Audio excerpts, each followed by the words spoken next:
going, everyone? I hope all of you are doing well. My name is Chris. Thank you guys for visiting the channel today. In today's video, I wanted to give you guys a tour of my home studio. A little disclaimer though, I will say to any new up-and-coming music producers, you don't need any of the equipment that I'm showing you guys today. Maybe besides a computer and a digital audio workstation. That's it.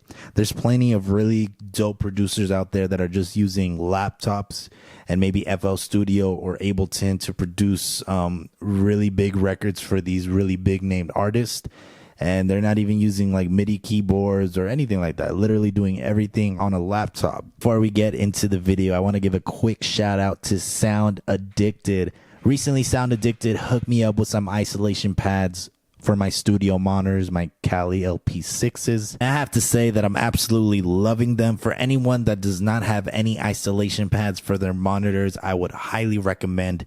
I'll put the link in the description box below so you guys can cop a pair. It's really one of those things that you don't think that you need, but is actually really useful, because if your monitors are on a stand like mine or even on your desk, that vibration is resonating through your desk or your stand, and that's creating an increase in a certain frequency that might confuse you when you're mixing. And the isolation pads that Sound Addicted sells on Amazon are not too crazy expensive. They're not expensive at all. They're about like $20, I believe, which is a fantastic price for what you get. But I wanted to give them a quick shout out because they literally said, here you go, we want to send you these isolation pads, you don't have to do anything. And I thought that was really awesome of them. That was very nice and kind of them. And I really appreciate that they, went out of their way to reach out to me and send me these isolation pads. I know I should have gotten some a long time ago, so I'm very grateful, and thank you guys to Sound Addicted. Alrighty guys, let's just jump right into it. Where do we want to start? Should we start in the center? Let's start in the center. Okay guys, so the first thing that I want to talk about is the Clark Technique EQ. This EQ is a clone of the famous Pultec EQ, but the Pultec EQ obviously costs $3,000, and this Clark Technique costs about the price of a plugin. I believe the last time I checked brand new, they were about $200, which is a fantastic price, especially because it adds a little bit of color to the sounds that you run through it. It is not extremely exaggerated, but it does have a nice tonality to it. Next thing I want to talk about is my Clark Technique 1176 KT clone. Now, I will say, as far as compression goes, this does not compare in terms of to the original 1176, because the original 1176 had a lot of color to it. Thing that I do love about this compressor, and the main reason why I got it, was because it is very transparent. So if I'm using it for vocals, for example, if I have a friend that comes over, sings or raps or whatever, I can use it to control the transients in his vocal without really coloring the overall sound. Now, a lot of the times we do want to color the sound, obviously, right? We want to get a color out of it, but as a just workhorse compressor, I think it's absolutely perfect. And it's perfect for what I need it for, because it does a great job of not really pushing down those transients to the point where it sounds unnatural, but it does it in a way where it kind of smooths everything out, and it's really, for the price, I think it's a really good compressor. The next thing I want to talk about is my audio interface. It's a PreSonus Audio Box 1818 VSL. I really like the stainless steel front panel, and the knobs are made of steel as well, so they feel very high premium. Very little plastic on this actual audio interface, and I think it sounds decent. I mean, it's probably not the greatest sounding interface at the time. It was a budget interface. They have a newer model, which I believe is like about $500, which maybe in the future I might upgrade to. We'll see. But I do enjoy this interface for what it does and what I need it for. It's very simple.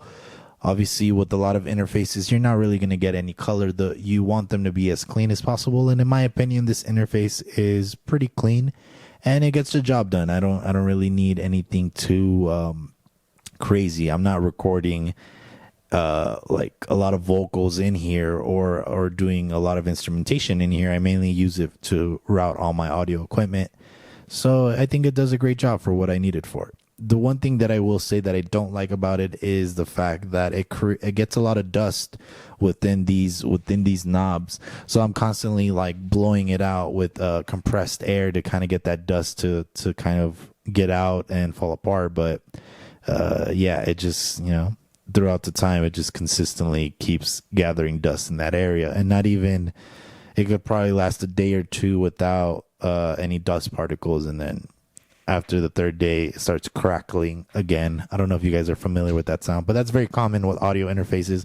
I know that the Mbox Mini from Avid had that same issue. A lot of their interfaces had that same issue. So the next thing that I want to talk about is my Patchbays. So I have a P16 ART XLR Patchbay, which I really don't use that often. So I'm thinking of probably swapping that out for something that I can use a little bit more often. Like I said, I don't really record a lot of instruments here in this room. I have a couple friends that do play in bands and stuff. I have a good buddy of mine that wanted to record some drums in here, so that's probably when it'll probably be useful for me to use that Patchbay. But otherwise, I don't really use it that often. And below it is the DBX PB48, and I have to say that these two Patchbays are my least favorite in my whole rack setup. I got them for a really good price, both of them, and that's the only reason why I bought them. But like they say, you get what you pay for, because I absolutely dislike these Patchbays. I don't like the design. The design in the back has no casing. I've seen other Patchbays that are fully, cased in, and I just feel it's just very flimsy, very cheap. These little patches wiggle too much when you're patching in and patching out. I've already had an issue of one of the Patchbays already breaking and snapping off. So it's not my favorite part of this whole little setup, but in the future, when I save up a little bit more money, I might change those for a better Patchbay. Maybe a Samsung one, but the Samsung one is like $130. So that's $260 for both. So yep, I guess I'll have to save up until I get up to that point. But for now, it does the job. I have everything routed to here. So basically, I have all my both EQs, my compressor, my audio interface, the S950, the MPC1, SP404. Everything is routed here. So that way I can patch out easily and just kind of patch in without an issue. And yeah, it does the job. It's kind of noisy, but like, what can I say? I paid like $40 for both of them. Now below it, and most of you guys are familiar because I talk about this sampler a lot, is my Akai S950, and I absolutely love the Akai S950. I've actually been using it a lot more with Ableton Live, integrating it, sampling into it, and then sampling back into Ableton, and then chopping. And it's just, I love this thing. It's very easy to use. I know it may seem a little intimidating, but it's so easy to use and so easy to put out ideas. I even have it set up to the point where I can control it via MIDI, and just kind of, mess around with it that way as well. I did upgrade the floppy disk drive to a floppy emulator. And I also upgraded the screen to a nice blue screen because the original screen was going out and the floppy drive that came with this machine didn't work at all. So I love this thing to death, and I highly doubt that I will ever sell this thing because it's so crucial to my music making process at the moment. So the next thing I want to talk about probably is my keyboard. I'm using an MPK 261. Now, I've had a lot of experience with these keyboards. I've never actually owned one until now. A long time ago, I had an MPK Mini, which, I liked. It was fun, portable, lightweight, and you can just kind of make beats on the go. And I had that for a while, but I really like the weight of these keys on the MPK 261. I remember the previous version of the MPK with the gray pads and the kind of orange on the modulation and pitch knob, which I kind of wish that these still kind of had because I thought it looked kind of cool. But I really hated the pads on it. The keys were okay. They weren't as good as these feel. In my opinion, these feel better. And obviously the pads are like light years ahead of the previous model. I got it for a good price. For the most part, it looked absolute pristine when I bought it. I believe these go for maybe about $500 on Sweetwater, brand new. I think I paid like $200. I guess the guy would just, wanted to get rid of it. I added 2 stickers on the side, a Catwoman and a Vans Off the Wall sticker. But yeah, it's a great keyboard. I've been using it a lot to make beats. I've been practicing my chords and chord progressions and learning my scales on it. By no means am I an expert in that at all yet. And hopefully I'll get to a point where I can understand it a little bit better or be a little bit more natural. But right now it's like, I'm still like, learning. So it's a great keyboard for me to just practice on. And it's actually, I would say, probably the biggest part of my whole setup, because I am using Ableton a lot more. I mean, I've always used Ableton a lot more, and I've produced a ton of beats within Ableton. But now, since I got rid of a lot of my equipment, I'm really focusing on just making beats strictly in Ableton. So this keyboard is definitely like the central of this whole workstation here, because I can control the play and stop button, record, and even the faders, the panning and everything just through the keyboard without having to map out the data. And the next thing that I want to talk about is my Roland SP404 and the MPC-1, which you guys have seen me feature in this channel a lot. Well, maybe not a lot, but recently. And I mean, what is there to really say about them? They're great samplers, and I think they work perfect together. And I'm excited to integrate them more. I'm excited to keep them together and continue making beats on them, as I enjoy that workflow of making beats on a sampler. Making beats in Ableton and making beats on a sampler, to me, are 2 different workflows. In Ableton, obviously, you have unlimited control of doing whatever. I find it easier to kind of arrange in Ableton and set up your whole arrangement. In the MPC or Roland SP, I find myself just kind of creating whatever I can create and just create different variations. And then once I bounce that to Ableton, I can kind of, arrange it even better.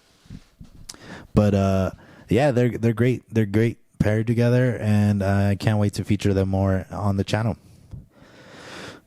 Now, the stand that I have it on is made by OnStage. So they sell this little table for the OnStage stands, because originally the stand at the bottom is just a regular keyboard stand, and you can kind of adjust it to fit the table. And I didn't know this existed until recently. The only problem I have with it is that it scratches really easily. But other than that, it's a great little table stand, especially if you don't have that much space and you just want to put a couple of pieces of equipment on it. I felt like for me it was a no-brainer, because I already had the keyboard stand, and honestly, I wasn't going to use the keyboard stand. I don't have another keyboard besides the MPK, so I found it would be better for me to get that little piece so I can put my samplers on top of it. And it's been great. And my samplers right now are also on top of an IKEA stand, which barely kind of fits both of them, but it doesn't look bad. It's pretty wide to fit the majority of both the samplers, to have them both on there. They just come out just a little bit. The next thing I want to talk about is the isolation pads that I mentioned in the beginning of this video.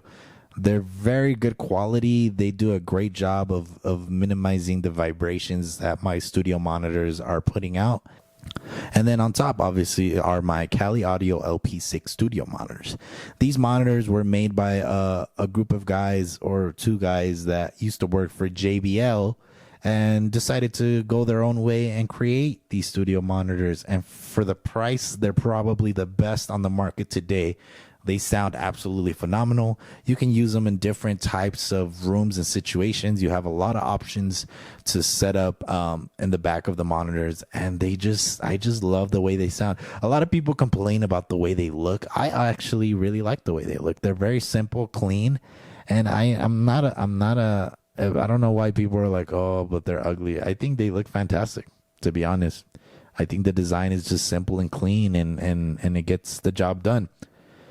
And if you're going to spend $500 on a pair of monitors, I would highly recommend these, because not only are they the best monitors in that range, you're going to save $200 doing so. The pair costs like $150. for a 6.5 inch monitor. Like that's really, really good. You know, a lot of people might go the KRK route, which is fine, but you know, KRKs are known to have a little bit more of a boost on the low end, and these are a little bit more flat in that sense. The next thing I want to talk about is my room. I got some acoustic treatment in my room from a company called Prime Acoustics. I believe it's the London 8 kit. And for the most part, I think it's doing a good job. I still need to, you know, get a little bit more acoustic treatment on the ceiling and get a little bit more acoustic treatment on the corners to maybe some bass traps to control those bass frequencies. But as far as to control the room a little bit, I mean, I think it was I made a good choice purchasing this kit. And over here I have an IKEA lamp with Batman just chilling, just for decoration. I don't really turn it on because it already gets pretty freaking hot in here. So turning it on kind of like, yeah, it's a little too much. And I have a poster right here to the right of me, which I won when I went to go to the Cinedome in Hollywood, California to watch the documentary, Our Vinyl Weighs a Ton. And it's just inspiring looking at the names that are on this poster, you know, especially Madlib, J Dilla, MF Doom. Those three guys are probably one of my favorite producers, artists of all time. And obviously I always try to, you know, make music like those guys. So it's pretty neat looking at their names and just working on music and just thinking about what type of sound I want to go for or what type of sound I'm trying to achieve while still maintaining true to myself. And then last but not least, I want to show you guys my computer, my PC. It is a PC that I built myself. Originally, I was a big iMac user. If you look at my previous videos, I'm using an iMac. Sometimes you'll see my MacBook Pro. But yeah, the reason why I decided to go PC was I was kind of tired of the Apple shenanigans. I was tired how they were just not really caring about their consumers, their customers. And I just feel like it's kind of ridiculous how they're just, you know, money hungry and just, you know, not really doing a great job of taking care of the people that go out of their way and spend their hard-earned money to buy their products. I think it's a little disrespectful. So I was like, I don't want to support Apple anymore. That's kind of, and I mean, the PC platform is a fantastic platform. I think I made a great choice. Plus, I mean, the parts to get it up to spec, right? You know, you're going to spend like $4,000 or $5,000 if you get an Apple computer with, you know, even like 16 gigs of RAM or something or whatever, 6 cores or whatever the case is. And on a PC, you won't even, you know, you won't even need to spend that much. You can get a really nice computer for a good budget, you know. So this PC is, I believe, an ASRock B450 Pro motherboard. Has a Ryzen 1600 AF, 6 cores, 16 gigabytes of RAM. I think at 32 megahertz or 3000 megahertz. I have to double check. I have a couple SSDs in there. I have a 2 terabyte hard drive, so I have plenty of space for my plugins, samples, and software. And have Alphonse in there chilling. I have some white LED Corsair lights, not RGB. I wanted the white ones because I felt like it would give it a cleaner look. I would say the biggest disappointment, or the two biggest disappointments of the PC, is probably the case. The case is not very great when it comes to circulating air. I feel like it does a very poor job. So maybe in the future I might swap out the case and put it in something nicer that has good airflow. And the graphics card is not that great. The graphics card has been known to give me issues. I guess that's kind of my fault because I wanted to cheap out a little bit and I bought it used because I figured I wasn't really going to do any gaming on it. So I just needed something that, you know, that did the job. And it's an 8 gigabyte card by MSI. I believe it's called the Armor RTX. No, not the RTX. The RTX is like the expensive one, I think. I don't remember the name of the card, but it's not a high end card. I believe brand new is probably like $180. I paid $100 for it, but like I mentioned, I've been having a lot of issues with it. What I didn't keep in mind is that I am doing some video editing, even though it's not intensive video editing. I am doing video editing, and I've been having some issues where my computer completely will lose signal because of the video editing that I'm doing. And then I'll play sometimes, I'll play a little bit of video games on it, and yeah, it works, but yeah, it shuts off. So I definitely need to upgrade my graphics card for sure. Let me know if you guys would like me to go into more detail on some of the equipment that I went over today. Like I mentioned in the beginning of this video, if you're a new producer or a producer that's looking at my setup and you're like, oh, I need that. You really don't. You know, the reality is that you can get placements with just software and a good computer where you're able to keep your software. So if you guys enjoyed this video, make sure to give me a thumbs up. Subscribe to the channel if you haven't already. I released the beat tape today on the 30th when I'm making this video. I will leave that in the link description below. The beat tape is just a very raw beat tape of beats that I made on the MPC 4000 before I sold it. And I figured it would be kind of fun so you guys can hear the organic sound of the MPC 4000 without any processing besides just the mastering stage. So yeah, I will see you guys on the next video. Thank you guys so much for watching. Peace.